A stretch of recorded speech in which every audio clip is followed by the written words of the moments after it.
પ્રશ્ન એટલો છે, તારો ભાર તારે માથે, તું કરતા હતા. બીજો ભાર, તારું ગમતું, તારું શિક્ષાપત્રી પ્રમાણે મારું જીવન, તારું ગમતું મારું જીવન બને. તમારા ગમતા પ્રમાણે હું નહીં વર્તું, શિક્ષાપત્રી પ્રમાણે હું નહીં વર્તું, તમારા બળે હું નહીં વર્તું, તમે ધ્યાન ભજન નહીં કરી શકો. શક્ય જ નથી. બીજો મુદ્દો છે ગમતા, શિક્ષાપત્રી પ્રમાણેનું જીવન, સત્પુરુષના ગમતા પ્રમાણેનું જીવન. આ બીજો મુદ્દો છે. ત્યાં બંધ કરી દેવાની, લોક કરી દેવાનું.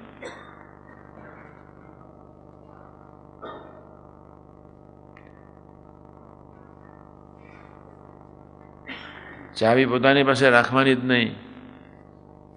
ભજન કરવું છે તો, આમાંથી બચવું છે તો, ક્રિયાયોગના ભારમાંથી મુક્ત થવું છે તો, આત્માની યાત્રા નિરંતર ચલાવી છે તો,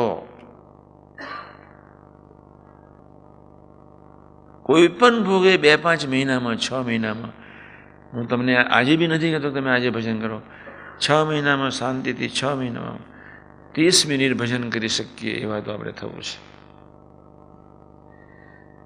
અને એ 30 મિનિટનું અજસ તમારું હૃદય બદલી નાખશે, તમારા ભાવો બદલી નાખશે, વિચારો બદલી નાખશે, તમારા વર્તનથી સત્સંગનો વિકાસ થશે.